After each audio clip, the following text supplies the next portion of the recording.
Hello, അസ്സലാമു അലൈക്കും. ഇന്ന് ഒരു അടിപൊളി സ്പെഷ്യൽ ചിക്കൻ കറിയുടെ റെസിപ്പിയാണ്. നമ്മൾ സാധാരണ വെക്കുന്ന ചിക്കൻ കറിയിൽ നിന്ന് തികച്ചും വ്യത്യാസമായിട്ട് ഉണ്ടാക്കുന്ന ഒരു ചിക്കൻ കറിയാണ്. നല്ല അടിപൊളി ടേസ്റ്റ് ആണ്. നമുക്ക് എങ്ങനെ ചെയ്യാൻ നോക്കാം. 1 കിലോ ചിക്കന് നമ്മൾ കറി പീസായിട്ട് ചെറിയ ചെറിയ കറി പീസിന് കട്ട് ചെയ്യും പോലെ കട്ട് ചെയ്ത് വെച്ചാണ്. നല്ല ക്ലീൻ ചെയ്ത് ഇനി നമുക്കിതൊന്ന് ആദ്യം ഒന്ന് ചെറുതായിട്ടൊന്ന് മാരിനേറ്റ് ചെയ്യും. മസാല പുരട്ടണം. അപ്പം അതിന് വേണ്ടിയിട്ട് ഇതാ 1 ടീസ്പൂണ് ഉപ്പ് ചേർത്തി കൊടുത്തിട്ടുണ്ട്. 1 ടീസ്പൂണ് ഇഞ്ചി വെളുത്തുള്ളി പേസ്റ്റ് ചേർത്തിട്ടുണ്ട്. ഇതൊക്കെ നമ്മൾ വീണ്ടും കറിയിൽ ചേർക്കും, അതുകൊണ്ടാണ് ഇപ്പം കുറച്ച് ചേർത്തത്.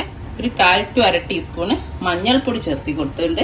1 ടീസ്പൂണ് മുളക് പൊടി, 1 teaspoon Kashmiri chilli powder, 1 teaspoon കുരുമുളക് പൊടി, 1/4 ടീസ്പൂണ് ഗരം മസാല. ഇത്ര ഇട്ടിട്ട് നമുക്ക് നന്നായിട്ടൊന്ന് മസാല പുരട്ടിയിട്ട് വെക്കാം.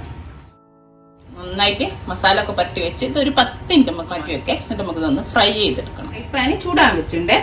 ഇതിലേക്ക് ഇതാ നമുക്ക് വെളിച്ചെണ്ണ ഒഴിച്ചെടുക്കാം. നമ്മൾ ബിരിയാണിക്കൊക്കെ പൊരിച്ചെടുക്കും പോലെ പൊരിച്ച് ബിരിയാണിയൊക്കെ അല്ലേ, അതേ രീതിയിൽ മുങ്ങിപ്പൊരിയൊന്നും വേണ്ട. കുറച്ച് വെളിച്ചെണ്ണ ഒഴിച്ചിട്ട് ഈ വെളിച്ചെണ്ണ നമുക്ക് കറി വെക്കാനും എടുക്കാം കേട്ടോ. ചൂടായിക്കൊണ്ടിരിക്കുന്ന വെളിച്ചെണ്ണയിലേക്ക് കുറച്ച് കരിവേപ്പിലൊക്കെ ഇട്ടിട്ടുണ്ട്. ചിക്കനക്കും ചിക്കനൊക്കെ അതിൻ്റെ നമ്മളെ കരിവേപ്പിലിൻ്റെ നല്ലൊരു ഫ്ലേവറും കിട്ടും. അപ്പം നമ്മളെ വെളിച്ചെണ്ണ ഒക്കെ ചൂടായിട്ട് നമ്മൾ ഇതിലേക്ക് ചിക്കൻ ഇട്ട് കൊടുക്കാം. പകുതി പോർഷനുകളും ചിക്കൻ ഇട്ട് കൊടുത്തിട്ടുണ്ട്. ഇതൊന്നായിട്ട് നമുക്ക് ഒരു പ്രാവശ്യം കൂടി അങ്ങനെ 2 പ്രാവശ്യമായിട്ട് 2 തവണയായിട്ട് പൊരിച്ചെടുക്കുക. ഇതൊക്കെ ഒന്ന് മറിച്ചിട്ട് കൊടുക്കാം കേട്ടോ. പകുതിയോളം മറിച്ചിട്ടുണ്ട്. എല്ലാം ഒന്ന് മറിച്ചിട്ട് ഇനി ഈ ഭാഗം കൂടെ ഒന്നുകൂടി ആയിട്ട് നമുക്ക് കോരിയിട്ട് അടുത്ത ബാക്കിയുള്ള ചിക്കൻ കൂടി ഇതുപോലെ ഫ്രൈ ചെയ്തെടുക്കുക. നമ്മുടെ ചിക്കനൊക്കെ ഫ്രൈ ചെയ്ത് വെച്ചിട്ടുണ്ട്. ഇനി നമുക്ക് കറി ഉണ്ടാക്കാൻ തുടങ്ങാം. നമ്മുടെ കറി വെക്കാൻ വേണ്ടിയിട്ട് ഒരു കുക്കർ വെച്ചിട്ടുണ്ട്. കുക്കർ നിർബന്ധമൊന്നുമില്ല. കുക്കറിലാകുമ്പോൾ നമുക്കൊരു 2 വിസിലടിച്ചാൽ നല്ലൊരു തിക്ക് കറി കിട്ടും, ആ ഉള്ളിയും എല്ലാം കൂടെ. അതിന് വേണ്ടിയിട്ടാണ് ഇപ്പം ഞാനൊരു കുക്കർ എടുത്തത് കേട്ടോ. അപ്പോൾ കുക്കർ വെച്ച് ചൂടാൻ വെച്ചിട്ട് നമ്മളിപ്പോൾ ഫ്രൈ ചെയ്തിട്ടുള്ള ഓയിലില്ലേ, അത് എന്തെങ്കിലും കരടൊക്കെ ഉണ്ടെങ്കിൽ അങ്ങ് മാറ്റിയിട്ട് അത് ഒഴിച്ചു കൊടുക്കാം. ഒരു 2 ടേബിൾ സ്പൂൺ ഒഴിച്ചു കൊടുത്താൽ മതി. 2-2.5 ടേബിൾ സ്പൂണ് നമ്മൾ നേരത്തെ വെളിച്ചെണ്ണ ഒഴിച്ചു കൊടുത്തിട്ടുണ്ട്. അപ്പം അതിലേക്ക് ഇതാ 4-5 മണി ഉലുവ ചേർത്തി കൊടുത്തിട്ടുണ്ട്. ഇനി ആ ഉലുവ ഒന്ന് പൊട്ടി വരുമ്പോൾ ഇതാ ഒരു 2 സവാള, അത്യാവശ്യം വലിപ്പമുള്ള 2 സവാളയും ഒരു 2 പച്ചമുളക് കൂടി അരിഞ്ഞു വെച്ചിട്ടുണ്ട്. അതൊന്നിട്ടിട്ട് നമുക്ക് ഈ വെളിച്ചെണ്ണയിൽ നന്നായിട്ട് വഴറ്റിയെടുക്കാം. നന്നായിട്ട് വഴന്ന് വരുന്ന സമയത്ത് ഇതാ 1 ടേബിൾ സ്പൂൺ ഇഞ്ചി വെളുത്തുള്ളി പേസ്റ്റ് ചേർത്തി കൊടുക്കുക. ഇതൊന്നുകൂടെ ഈ ഉള്ളിയുടെ കൂടെ ഉള്ളിൻ്റെയും പച്ചമുളകിൻ്റെയും കൂടെ വഴറ്റി ആ പച്ചമണമൊക്കെ മാറുന്നവരെ ഒന്ന് നന്നായിട്ടൊന്ന് വഴറ്റി വഴന്ന് കണ്ടോ. അത്യാവശ്യം നന്നായിട്ട് വഴന്നിട്ട് വരണേ. വെള്ളമൊന്നും ഉണ്ടാകാൻ പാടില്ല. ഉള്ളിയിലൊക്കെ വെള്ളം കംപ്ലീറ്റ് വറ്റണം. അപ്പോൾ മാത്രമേ നമ്മളെ കറിക്ക് നല്ല ടേസ്റ്റ് ഉണ്ടാവും കേട്ടോ. എന്നിട്ട് നന്നായിട്ട് തീ കുറയ്ക്കുക, അല്ലെ ഫ്ലെയിം ഓഫ് ചെയ്യുക. പൊടികളൊക്കെ ചേർത്താൽ ആദ്യം ഒരു 1/4 to 1/2 ടീസ്പൂൺ മഞ്ഞൾപ്പൊടി ചേർത്തി കൊടുക്കുക. ഇനി 1 ടേബിൾ സ്പൂണ് നമ്മൾ സാധാരണ എരിവുള്ള മുളക് പൊടി ചേർത്തി കൊടുത്തിട്ടുണ്ട്. അതിൽ ഏറ്റവും ചെറിയ തീയിൽ, കാരണം ആ ചൂടുണ്ടാവുമല്ലോ. കുക്കറൊക്കെ ആകുമ്പോൾ പ്രത്യേകിച്ച് നല്ല കട്ടിയുള്ളതുകൊണ്ട് ആ എണ്ണക്ക് നല്ല ചൂടുണ്ടാവും. അപ്പോൾ ഓഫ് ചെയ്താലും കുഴപ്പമില്ല കേട്ടോ, കരിഞ്ഞു വരുന്നത് മസാല. 1 ടേബിൾ സ്പൂണ് കാശ്മീരി മുളക് പൊടി. ഓരോ മസാല ഇട്ട് ഒന്ന് ഉള്ളിൻ്റെ കൂടെ ഒന്ന് വഴറ്റി കൊടുക്കണേ, അല്ലെ മസാല ഇട്ട ഭാഗങ്ങൾ കരിഞ്ഞു. ഒരു 1/2 ടേബിൾ സ്പൂണ് കുരുമുളക് പൊടി ഇത്രയും ചേർത്തി കൊടുത്തിട്ടുണ്ടേ. നന്നായിട്ടൊന്ന് ഈ ഓയിലിൽ വഴറ്റിയെടുത്തതിന് ശേഷം നമുക്കൊരു അത്യാവശ്യം വലുപ്പമുള്ള 2 തക്കാളി ചേർത്തി കൊടുക്കണ്ടേ. തക്കാളിയും ഈ മസാലൻ്റെ കൂടെ ഒന്ന് നമുക്ക് വഴറ്റി കൊടുക്കാം. എന്നിട്ട് ഇതാ കുറച്ച് ഉപ്പ് ചേർത്തി കൊടുക്കുക ആവശ്യത്തിനുള്ള. കാരണം നമ്മൾ ചിക്കനിൽ ഉപ്പ് ചേർത്തിയിട്ട് അത് മറന്നു പോകരുതേ. ചേർക്കുമ്പോൾ ഉപ്പ് ചേർത്ത് തക്കാളി പെട്ടെന്ന് അങ്ങ് വഴന്നോളും, പെട്ടെന്ന് വെള്ളം ഇറങ്ങിയിട്ട്. അപ്പോൾ അതൊന്ന് വഴന്ന് വരട്ടെ.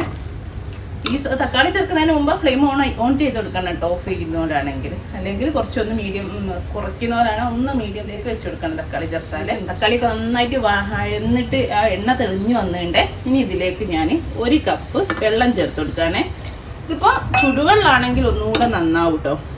പച്ചവെള്ളമാണെങ്കിലും നമ്മൾ സാധാരണ വെള്ളമാണെങ്കിലും കുഴപ്പമില്ല. കുക്കർ അടച്ച് വെച്ചിട്ട് ഒരു 2 വിസിൽ വന്നു എല്ലാം കൂടെ അങ്ങോട്ട് മിക്സായിട്ട് നന്നായിട്ട് നല്ല ഒരു കറി ആയി കിട്ടുക. അതിന് വേണ്ടിയിട്ടാണ്. ഇനിയിപ്പോൾ ഇല്ലെങ്കിലും കുഴപ്പമില്ല.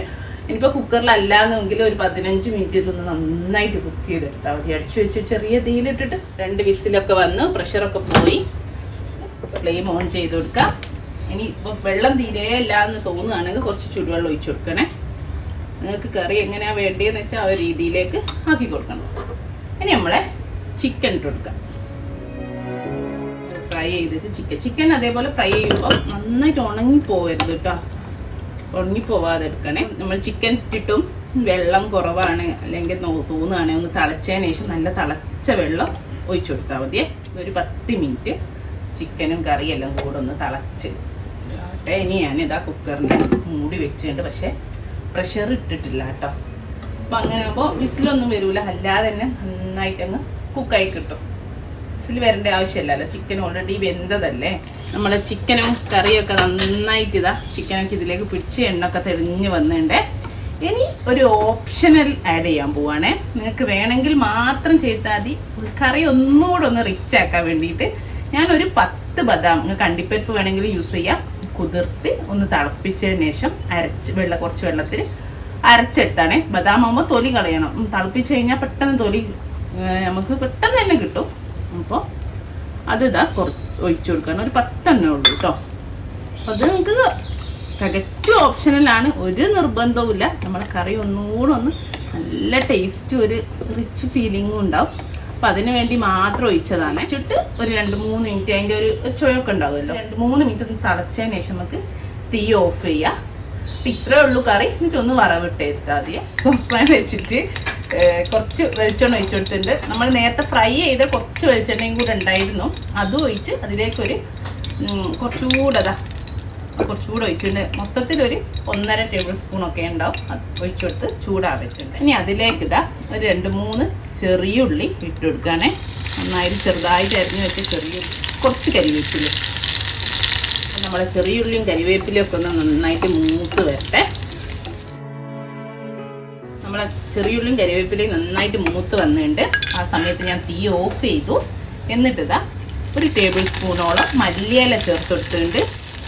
അതിൻ്റെ കൂടെ തന്നെ ഒരു 1/4 ടീസ്പൂണ് നമ്മൾ ഗരം മസാല ചേർത്തെടുത്ത് ഇനി ഒന്ന് നമുക്കിത് മിക്സ് ചെയ്യാം. തീ ഓഫ് ചെയ്തിട്ടാണ് ചേർത്തെടുത്ത്.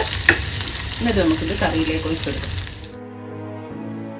ഇത്രേ ഉള്ളൂ, നമ്മൾ അടിപൊളി ടേസ്റ്റിലുള്ള ചിക്കൻ കറി ഇവിടെ റെഡിയാണ്. സ്പെഷ്യൽ ചിക്കൻ കറി എല്ലാവരും ട്രൈ ചെയ്ത് നോക്കുക. ഗസ്റ്റൊക്കെ വരുമ്പോൾ ഒന്ന് ഈ രീതിയിൽ എപ്പോഴും ഉണ്ടാക്കുന്ന രീതി ഒന്ന് മാറ്റി ട്രൈ ചെയ്ത് നോക്കൂ. അതേപോലെ നമ്മളെ പൊറോട്ടക്കായാലും നെയ്ച്ചോറിനായാലും ഒക്കെ നല്ല അടിപൊളി കോമ്പിനേഷനാണ്. ഇൻഷാ അല്ലാ നല്ലൊരു വീഡിയോ നമുക്ക് വീണ്ടും കാണാം. നമ്മളിപ്പോൾ ഈ ഒരു റെസിപ്പിയിൽ മല്ലിപ്പൊടി തീരെ യൂസ് ചെയ്തിട്ടില്ല. ഇപ്പോൾ 1 കിലോനല്ലേ ഉള്ളൂ, നമ്മൾക്ക് മാത്രം ഉണ്ടാക്കിയാണ്. ഇപ്പോൾ നിങ്ങൾ കൂടുതൽ ഗസ്റ്റ് വരുമ്പോൾ അല്ലെ 2 കിലോയിലൊക്കെ കൂടുതൽ വെക്കുന്ന സമയത്ത് 1 സ്പൂണ് മല്ലിപ്പൊടിയൂടെ ചേർത്തോളൂ. നമ്മൾ മസാല പൗഡർ ചേർത്ത സമയത്ത് കേട്ടോ, മുളക് പൊടിയൊക്കെ ചേർത്ത സമയത്ത്